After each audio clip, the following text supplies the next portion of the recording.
नमस्कार, आपके साथ में हर्षा शर्मा और आप देख रहे हैं इंडिया न्यूज। बलूचिस्तान में बीएलए के ट्रेन हाईजैक करने का मामला सामने आया था। पाकिस्तान सेना के बयान में फेरबदल से अब सवाल उठने लगे। भारत में पाकिस्तान के पूर्व उच्चायुक्त के ये सवाल हैं, हमारी सेना के बयान में दम नहीं, ये बोलते नजर आए। और बासित सरकार और सेना के बयान में अंतर है। ऐसे में सरकार साफ बताए कितने लोग मारे गए। मुनीर संजीदगी दिखाए, सीरियस मामला है। ट्रेन हाईजैकिंग पाकिस्तान के लिए शर्मिंदगी का सबब है। भारत में पाकिस्तान के उच्चायुक्त रह रहे हैं अब्दुल बासित, जिनका ये बयान सामने आया है। पाकिस्तान का झूठ अब बेनकाब होने लगा है। ऐसे में अब जिस तरीके से बीएलए के ट्रेन हाईजैक का ये पूरा मामला था, अब वो भी तूल पकड़ता जा रहा है।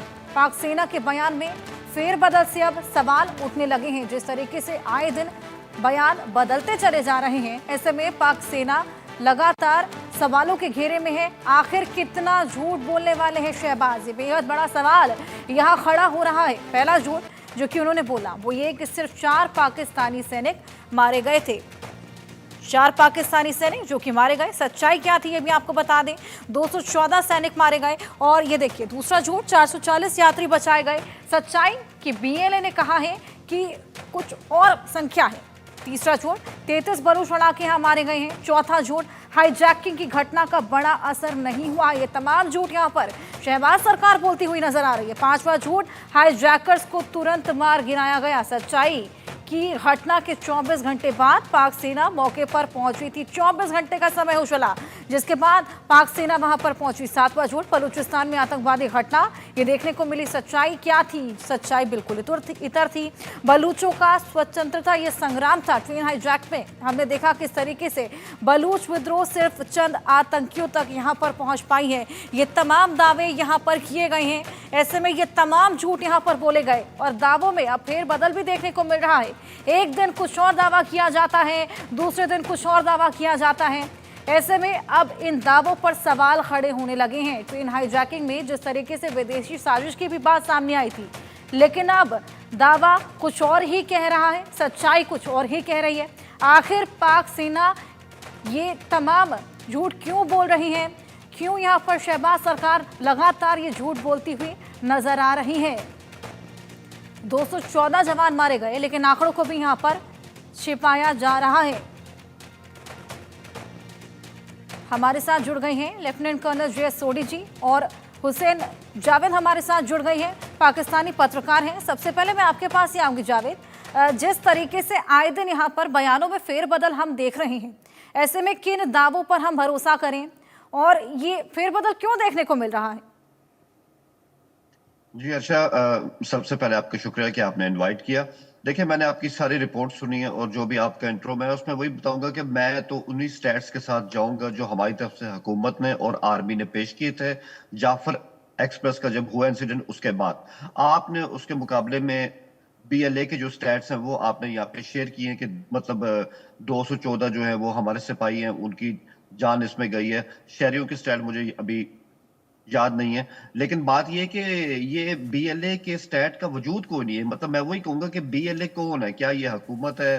क्या ये कोई मतलब इनका कोई सियासी असर है? ये एक बैंड आउटफिट है, दहशतगर्द है ये ग्रुप, और ये सोशल मीडिया पे जो मर्जी करें, इसकी कोई मतलब इनकी कोई हैसियत नहीं है। ये ऐसा ही है। मैं सिर्फ आपके साथ एक एग्जाम्पल आपके साथ इसमें कोट करूंगा कि कनाडा के अंदर कितने ज्यादा खालिस्तानी होते हैं और वो कैसे कैसे बयान देते हैं इंडिया के खिलाफ। क्या आप उनके बयान को कभी सीरियस लेंगे? जवाब है नहीं लेंगे, क्योंकि आप ये कहेंगे इनकी हैसियत नहीं है।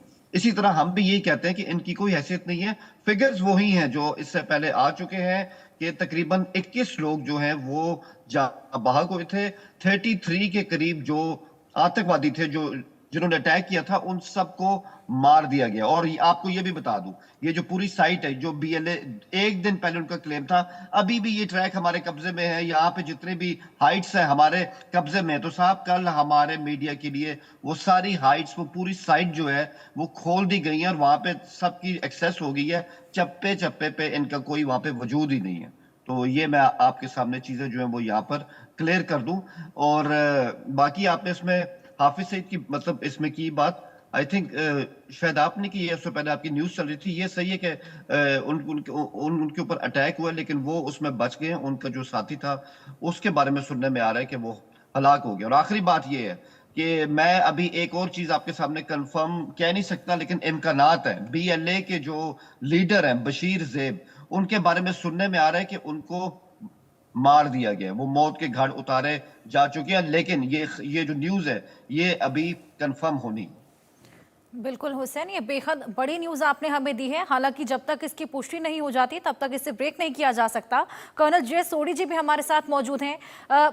जे सोडी जी, बीएलए का साफ कहना है कि अगर यहाँ पर दावा पाक सेना कर रही है कि आंकड़े ये सब हैं, तो ऐसे में क्यों नहीं कोई एक वीडियो जारी कर दी जाती या कोई स्टेटमेंट जारी कर दिया जाता? जय हिंद हर्षा जी, ये मेरा सौभाग्य कि मैं आपके न्यूज चैनल विख्यात को पैलेस के साथ हूं। 1999 का कारगिल युद्ध हमें अच्छी तरह याद है, जब पाकिस्तान ने अपने मृत सैनिकों की लाशें लेने से मना कर दिया था। भारत ने और भारत सेना ने काफी दबाव डाला। उसके बाद पाकिस्तान ने कुछ लाशें वापस ली, सारी नहीं ली। और जो वो लाशें ली, पाकिस्तान ने आज तक नहीं कबूला की उसकी सेना के वो सैनिक थे, जिसकी वजह से जो उनकी छवि पे एक नेगेटिव असर पड़ा, वो अब दोबारा दिख रहा है कि जब पाकिस्तान ने कहा कि सिर्फ उनके 4 सैनिक मारे गए इस जाफर एक्सप्रेस हाईजैक में, लेकिन बीएलए ने कहा कि उन्होंने पूरे 214 पाकिस्तानी सेना के सैनिक मार दिए हैं।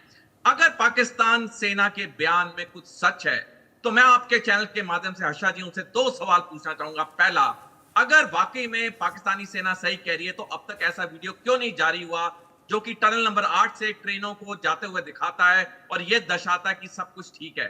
दूसरा, अगर सिर्फ 4 ही पाकिस्तानी सेना के सैनिक मारे गए, तो 250-300 कॉफिन्स क्यों उस जगह पे तैनात किए गए, भेजे गए जहां पे ये हादसा हुआ? उन अस्पतालों में भेजे गए। जो वीडियोस पाकिस्तानी नागरिकों के आए कि उन्होंने कहा कि कितनी वहां पे फायरिंग हुई, कितने लोग मरे, क्या ये सब झूठ है? ये बिल्कुल झूठ नहीं है हर्षा जी। हकीकत ये कि पाकिस्तानी सेना और पाकिस्तानी हुकूमत झूठ बोल रहे हैं। दुनिया से तो बोल रहे हैं, बोलते हैं, आज वो अपने नागरिकों से भी बोल रहे हैं।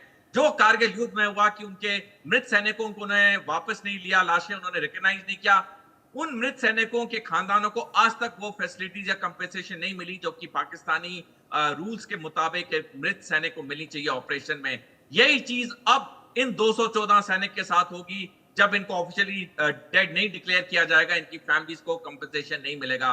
पाकिस्तानी हुकूमत और पाकिस्तानी सेना को एक चीज याद रखनी चाहिए, जो उनकी सत्ता की भूख है वो आज उनके नागरिकों और उनके अपने आम सैनिकों के खिलाफ हो चुकी है। और मैं ये मानता हूं ये किसी देश की सबसे शर्मनाक बात है जिस देश की हुकूमत और सेना अपने मृत सैनिकों को एक्नॉलेज ना करे। बिल्कुल जय सोडी जी। जावेद, आपके पास मैं आऊंगी। जिस तरीके से सर ने भी यहाँ पर पॉइंट्स रेज करे, क्यों नहीं कोई स्टेटमेंट जारी किया गया और क्यों वहां पर इतने ताबूत भेजे जा रहे हैं, ये तमाम सवाल यहाँ पर लगातार खड़े होते रहेंगे। इस पर आपका क्या कहना है? देखिए हर्षा, मैं इसमें ये कहूंगा, मुझे तो अभी समझ नहीं आ रही कि वो किस किस्म की स्टेटमेंट चाह रहे हैं। भाई, जब एक आर्मी का जो स्पोक्स पर्सन है हमारे सामने आके स्क्रीन पे बैठ के वो अपने फैक्ट्स और फिगर दे रहा है, साथ उनके उसी सूबे के जो सीएम है वो भी बैठे हुए हैं और वो सब चीजें आपको बता रहे हैं जो कि डॉक्यूमेंटेड हो चुकी हैं। इससे ज्यादा आपको स्टेटमेंट और कौन सी चाहिए? मुझे तो इस बात की समझ नहीं लग रही।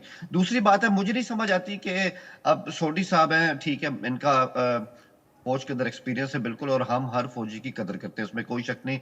हर फौजी की अपनी जगह रिस्पेक्ट होती, चाहे वो किसी भी मुल्क के अंदर हो।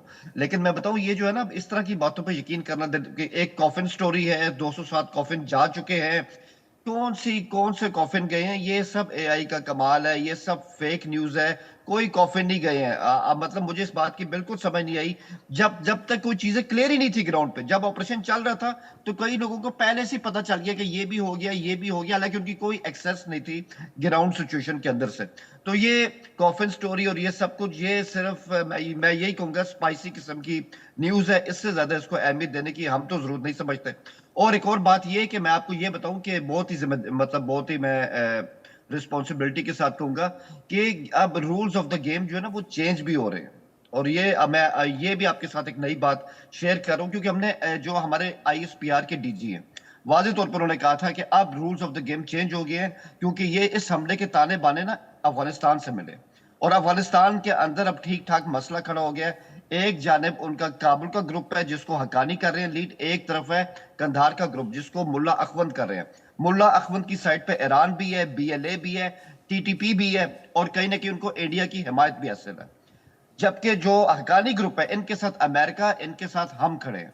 तो ये rules of the game change हो रहे हैं और एक तरह का रजीम चेंज जो सिनेरियो है वो अफगानिस्तान के अंदर शुरू होने वाला है। और मुझे उम्मीद है इस तरह की टग ऑफ वॉर जब होगी तो टीटीपी और बीएलए को खासकर जो सपोर्ट मिली है अफगानिस्तान के अंदर, इसमें बहुत हद तक कमी आएगी।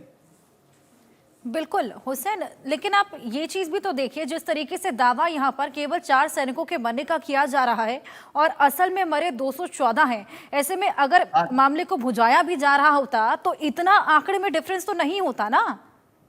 आप सही कह रही, ये पॉइंट है जो मेरे जहन में रहा नहीं था, मैं इसका जवाब भी है, मैं आपको जवाब इसका दे दूं। देखिए मैं आपको बताऊं, मैंने आपसे कहा कि 21 लोग जाँ बाहक हुए हैं और ये भी बताऊं ये ऑफिशियल फिगर है, 21 में 18 सिक्योरिटी एहलकार, 18 सिक्योरिटी एहलकार हैं। और अभी कर्नल साहब ने कहा कि जी कई लोग हैं, कई ऐसी फैमिलीज हैं वो कंपनसेशन मांग रही, तो मैं आपको बता दूं 52 लाख फी बंदा जो लोग गए हैं उनकी फैमिली को कंपनसेशन जाना शुरू हो गई है।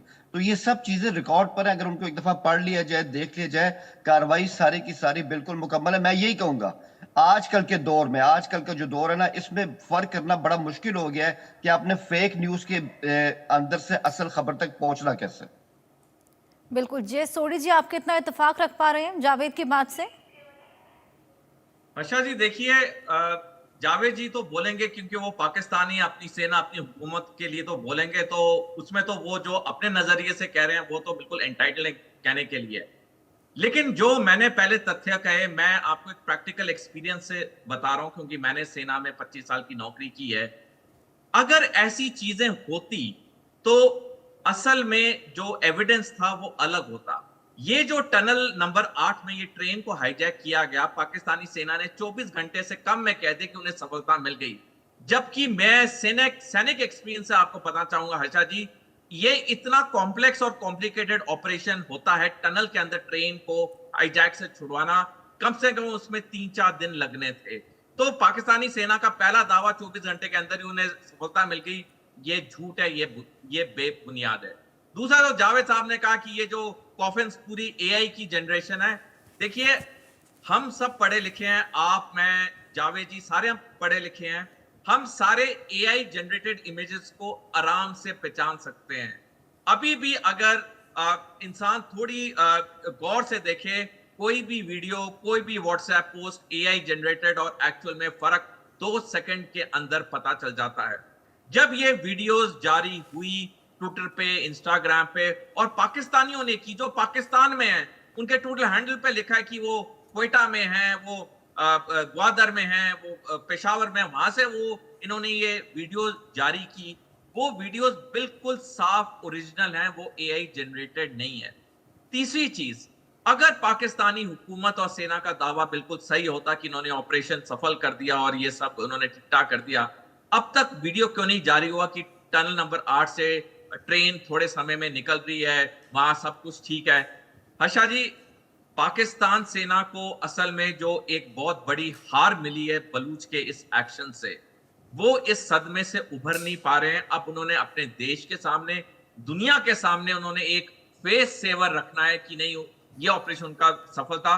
किसी लिहाज से, सैनिक एक्सपीरियंस के लिहाज से, रिसर्च और रीडिंग के लिहाज से, ये ऑपरेशन बिल्कुल बलूचिस्तान लिबरेशन आर्मी को बहुत सफलता मिली है और उन्होंने 214 पाकिस्तानी सैनिकों को मार गिराया। बिल्कुल जे सोडी जी, जिस तरीके से मार यहाँ पर पाकिस्तान को झेलनी पड़ी है बीएलए की वजह से, लेकिन सरकार का ये मानना है कि इस घटना की वजह से कुछ खास फर्क हमें पड़ा नहीं है। हुसैन, जिस तरीके से वहाँ पर लगातार आतंकी गतिविधियाँ बढ़ती चली जा रही हैं, आप अपने पर्सनल एक्सपीरियंस से बताइएगा, क्या कोई खास असर आपको वहाँ पर नहीं पड़ता हुआ दिखता? देखिए मैंने हमेशा आपके शोज में यही कहा कि इस बात से कभी इनकार नहीं किया कि हमारे जो 2 सूबे हैं वहां पर इस तरह की इंसर्जेंसीज जो हैं वो मौजूद हैं और कुछ एरियाज यहाँ पर ऐसे हैं जो कि बी कैटेगरी के अंदर आते हैं, यानी कि आप उनको मुकम्मल तौर पे नॉर्मल कह नहीं सकते। इससे हमने कब इनकार किया और ये पिछले 2 साल से इसमें बहुत ज्यादा शिद्दत भी आई है, लेकिन हमें इसकी रीजंस पता है कि ये कौन कर रहे हैं, इनके फैसिलिटेटर कौन है, इनको सपोर्ट कहाँ से मिलती है, इनको फाइनेंस कहाँ से किया जाता है। यही वजह मैं अक्सर जो आपके आपके शोज में बार बार कहता हूँ कि इसके ताने बाने अफगानिस्तान से मिलते हैं, तो जब मैं ये कहता हूँ तो हमारे पास कुछ माकूल उसकी वजूहात होती है। और हमने अपने तौर पे हमारी हुकूमत ने और हमारी इस्टेब्लिशमेंट ने भरपूर अंदाज से सामने से भी और बैक चैनल से भी अब तक बहुत ज्यादा कोशिश की है कि काबुल इंतजामिया को समझ में आ जाए कि ये पॉलिसी नहीं चलने वाली, जो सांप आपने पाले हुए हैं और आप ये कह रहे हैं कि हमारे इल्म में नहीं है ये कैसे ऑपरेट करें, ऐसा हो नहीं सकता है। तो यही वजह है कि अब ये उनके अपने गले इस तरह से पड़ जाएंगे और दुनिया को बेवकूफ वो ज्यादा बना नहीं सकते। और आपके सामने अभी सर कह रहे थे कि हम इस जाफर एक्सप्रेस में जो कुछ हुआ हम उसको कंट्रोल नहीं कर पा रहे, तो सलामती कौंसल से लेके अमेरिका तक और पूरी जो एक सपोर्ट हमें मिली है वो ऐसे तो नहीं मिल जाती कि हम पाकिस्तान के साथ खड़े हैं और हम इनके लिए जो है वो बेस्ट विशेस रखते हैं कि वो इस तरह का जो टेररिज्म है इसका खात्मा करें। दुनिया ऐसे तो हमारे साथ नहीं खड़ेगी। उनको पता है कि अफगानिस्तान में अगर प्रॉब्लम होगा तो वो एक मुल्क तक नहीं रहेगा, वो हर जगह जाएगा। और इस बात की सेंसिटिविटी को अमेरिका समझ रहा है, काश इसको इंडियंस भी समझे तो ये बहुत अच्छा हो जाएगा। बहरहाल ये अभी लंबा चलेगा, ये मैं आपको बता रहा हूं। अगर हम ये कह दें कि मैं कोई टॉल क्लेम्स नहीं करता कि ये 2 माह में 3 माह में ये सारे